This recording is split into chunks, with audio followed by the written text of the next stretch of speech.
Mesazhi i Fitër Bajramit është paqja, solidariteti dhe dinjiteti njerëzor në një kohë kur bota po përballet me konflikte dhe luftra që po marrin jetë të pafajshme.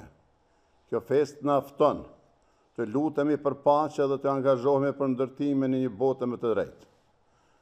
Lutemi që Zoti i Madhërisëm të udhëzojë njerëzimin, të jap fund luftrave, të ndalë vujtjet dhe të sjellë paqe e mirëkuptim në botë.